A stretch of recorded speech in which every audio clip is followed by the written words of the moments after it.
क्या उमा भारती गिटार से बांसुरी का धुन निकालने की कोशिश कर रही है? क्या रेगिस्तान से, मरुभूमि से घी निकालने की कोशिश कर रही है? आज उत्तर प्रदेश में मंत्रिमंडल का विस्तार हुआ है, महज चुनाव से महज कुछ महीने पहले। उमा भारती लगातार मध्य प्रदेश में दलित और पिछड़ों के हक की बात करती हुई नजर आ रही है। आपको याद होगा महेंद्र सिंह लोधी और कुशवाहा, एडवोकेट कुशवाहा का मैंने इंटरव्यू किया था और वीडियो भी दिखाया था, जिसमें बोल रही थी उमा भारती कि निजीकरण हो रहा है, दलित पिछड़े आदिवासियों की हकमारी हो रही है, रोटी बेटी का संबंध बनाना चाहिए, ब्ला ब्ला ब्ला। आभासी दुनिया के मेरे दोस्तों, रतनलाल बोल रहा हूं। काम की बात लाल की क्लास में आपका स्वागत है और पेश है अंबेडकर नामा। जाति जनगणना की मांग जोर शोर से देश में उठ रही है। कई सभाओं में मैं भी था, जहां समाज, जहां जमात सत्ता के तमाम संसाधनों में हिस्सेदारी की बात कर रहा है।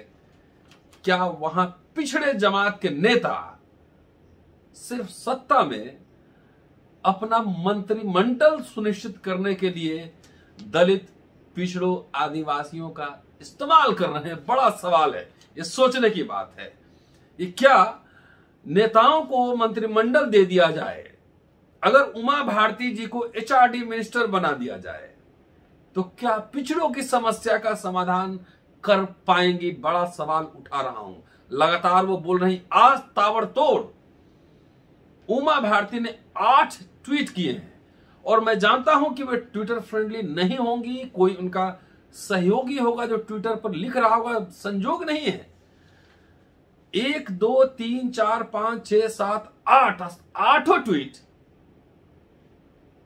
3:04 पर किए गए। ताबड़तोड़ 3:04 पर किए गए। क्या योगी आदित्यनाथ ने कोई संदेशा भेजा था कि आप ऐसा ट्वीट कीजिए तो उससे एक माहौल बनेगा पिछड़ों के बीच? अब चलिए क्या ट्वीट है जरा उस पर मैं बात करता हूं। ट्वीट नंबर 6 3:04 पर है, आज 26 तारीख को। आज थोड़ी देर के बाद उत्तर प्रदेश की सरकार में कुछ नए चेहरे शामिल होने हैं।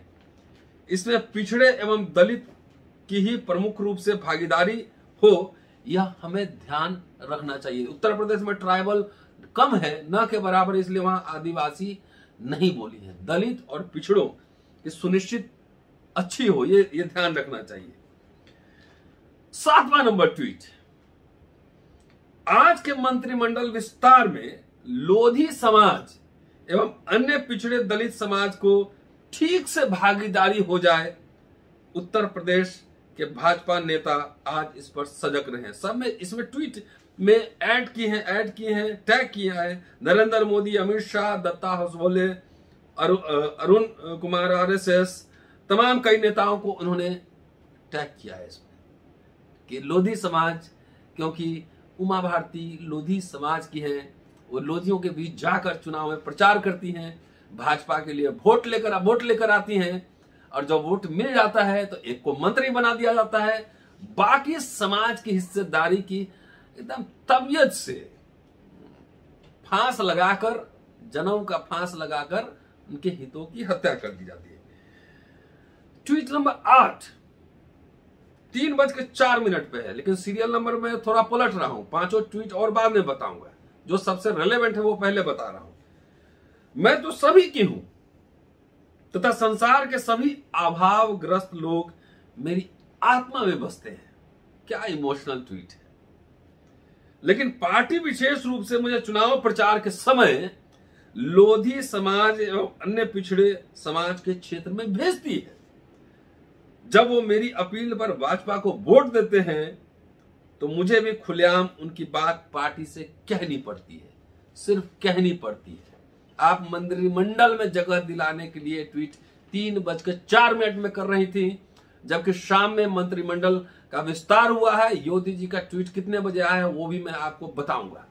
अब लोधी समाज के साथियों, अन्य पिछड़ा वर्ग के लोगों, दलितों, आदिवासियों, ये समझना कि क्या उमा भारती जाति जनगणना को लेकर, निजीकरण को लेकर, तमाम क्षेत्रों में समुचित प्रतिनिधित्व को लेकर क्या गंभीर है, या अगर भाजपा में कुछ मंत्री बना दिया जाए, कुछ अफसर बना दिया जाए, तो उमा भारती भाजपा में ही रहेंगी, भाजपा के लिए ही आपसे वोट मांगेगी।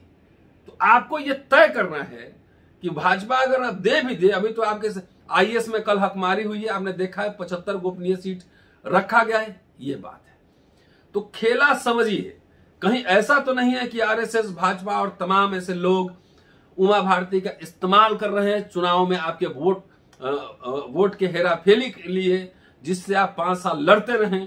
आपके रोस्टर की ऐसी की तैसी कर दी गई, सारा निजीकरण कर दिया अमित शाह और मोदी ने। उस भाजपा के लिए फिर उमा भारती कहीं आपसे वोट मांगने तो नहीं आ रही है, तय आपको करना है। अब चलिए 1 नंबर से आते हैं। पहला नंबर, सब 3:04 पे 8 ट्वीट। हमारा देश भारतवर्ष बहुत समय के बाद एक खुशनुमा दौर से गुजर रहा है।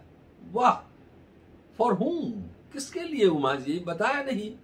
ये खुशनुमा दौर किसके लिए? 2, भारत आजाद है, नरेंद्र मोदी जी प्रधानमंत्री हैं तथा देश एवं देश के अधिकतम प्रांतों में बीजेपी की सरकार है। सही है, सरकार है, लेकिन हो क्या रहा है?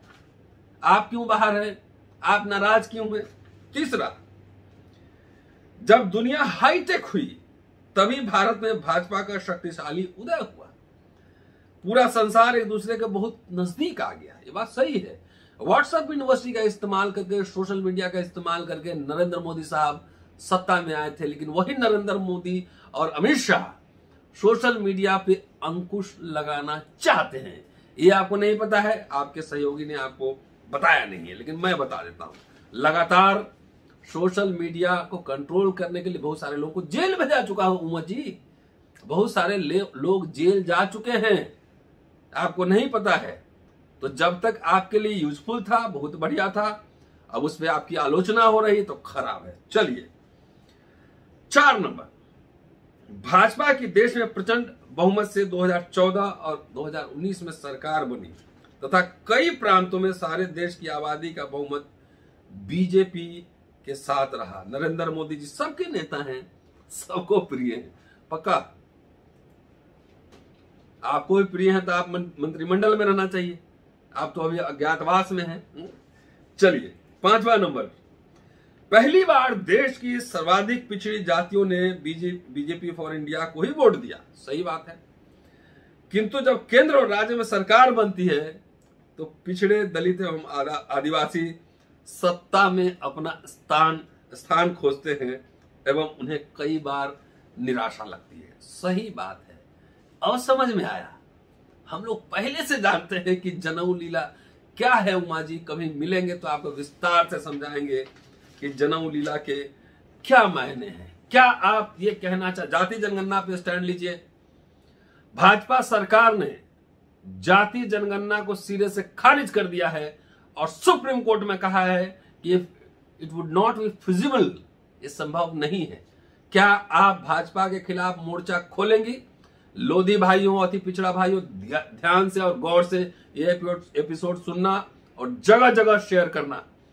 सिर्फ जाति के नेताओं को वोट नहीं दो। 4 मिनिस्टर तुम्हारे बन जाएंगे, उससे तुम्हारे बच्चों का भविष्य नहीं सुरक्षित है। 4 मिनिस्टर बनेंगे, उससे आप प्रोफेसर नहीं बनेंगे, जज नहीं बनेंगे। वो मिनिस्टर जाते हैं, बंगला बत्ती में घूमते हैं, मीठी मीठी बात करते हैं, लेकिन आपके काम नहीं आएंगे। पिछले 7 साल में भारत की सारी सार्वजनिक संस्थाओं का निजीकरण कर दिया गया है। उमा भारती को कहना चाहिए कि जिसकी जितनी संख्या भारी उसकी उतनी हिस्सेदारी, और इसमें बीजेपी को फोर्स करना चाहिए कि वो अपना स्टैंड ले, और नहीं तो बीजेपी छोड़ के आंदोलन पे आए सड़कों पर, पूरी जमात उनके साथ रहेगा। लेकिन नरेंद्र मोदी भी अच्छा है, योगी जी भी अच्छा है, ये भी अच्छा है, बीजेपी केंद्र में सरकार है, बहुत महान हो गए, पूरे राज्य में सरकार है आपकी। ये सब गोलमोल बात उमा जी, बात बनेगी नहीं। एजेंडा और पोजीशन पहले तय कीजिए, तब समाज बात करेगा। अब देखना समाज को है कि उमा भारती ये कहने पे बीजेपी को वोट देता है कि नहीं देता। अब चलिए थोड़ा सा और जो है कुछ खास बातें हो जाए। खास बातें ये है कि आज मंत्रिमंडल का विस्तार हुआ है उत्तर प्रदेश में। महज इलेक्शन के चंद मिनट पहले 7 मंत्री बनाए गए।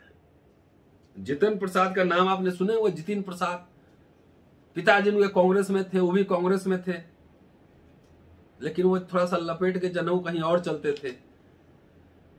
आज उनको कैबिनेट मिनिस्टर बनाया गया है। उसके अलावा दलित पिछड़ों को मंत्री बनाया गया। नाम मैं पढ़ ही देता हूं, आप समझ जाएंगे कि वो मंत्री आपके किस काम के होंगे, आपके काम के भी होंगे भी कि नहीं होंगे, ये आपको तय करना है। नाम पढ़ देता हूं। पलटू राम, छत्रपाल गंगवार, संगीता बलवंत बिंद, धर्मवीर प्रजापति, संगीत कुमार गौंड, दिनेश कुमार खटे, ये मंत्री बनाए गए। नाम पढ़ लीजिए, पता कीजिएगा कौन लोग हैं। इसमें आपको याद होगा कि 3 मंत्री की मौत हुई थी कोरोना पीरियड में, तो खाली थी, वो सब भरा गया है। और चुनाव को ध्यान में रखते हुए अति पिछड़े और दलित वर्गों को ध्यान में रख 6 बनाए गए हैं। वैसे वो काम हम कुछ नहीं करेंगे, फील गुड करेंगे, एक सेक्रेटरी होगा, बंगला होगा, लाल बत्ती गाड़ी होगी, उनको अच्छा लगेगा। रात में जो है नींद आई कि नहीं आएगी हम नहीं जानते हैं, लेकिन मैं यकीनन कह सकता हूं कि जब वो सोने जाएंगे तो आपके बारे में वो नहीं सोचेंगे। ये दावे के साथ कह सकता हूं। 69,000 टीचर्स की बहाली का मसला है, वो बहुत सोशल मीडिया पे आ रहा है। उसमें क्या है, इन मंत्रियों से जाकर एक बार आप पूछने की कोशिश जरूर कीजिएगा। अब आइए कि उत्तर प्रदेश में विपक्ष के नेताओं ने क्या पोजीशनिंग की। तो जब पंजाब में मुख्यमंत्री जब बदला गया और चरणजीत सिंह चन्नी जब मुख्यमंत्री बने, बहन जी का धारदार अटैक करता हुआ ट्वीट आया। 1.5 पन्ने का प्रेस नोट था, वो वीडियो हमने दिखाया था आपको, पढ़ के सुनाया था। लेकिन आज उत्तर प्रदेश पंजाब से ज्यादा महत्वपूर्ण है बहन जी के लिए।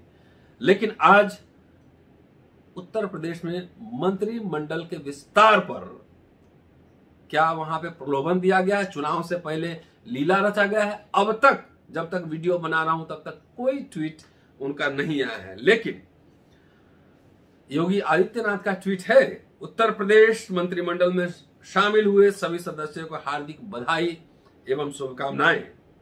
पूर्ण विश्वास है कि आपकी ऊर्जा, प्रतिबद्धता, अनुभव एवं जनपक्षता अंत्योदय के संकल्प को साकार करने में सहयोगी होगी। आप सभी के उज्जवल कार्यकाल हेतु अनंत मंगल कामनाएं। 7:05 पे ये ट्वीट है और उमा जी का 3:04 पे फोन में बात हुई होगी लगता है। ये उमा जी ये लिख दीजिए, अभी मैं पिछड़ों को लेने जा रहा हूं, अच्छा संदेश जाएगा। हेलो हेलो, फोन पे बात हुई है, कुछ ना कुछ तो हुआ होगा। दूसरा ट्वीट है 7:10 पर, आज संपन्न हुआ उत्तर प्रदेश मंत्रिमंडल का विस्तार पंडित दीनदयाल उपाध्याय जी के दर्शन को प्रतिबिंबित करता है।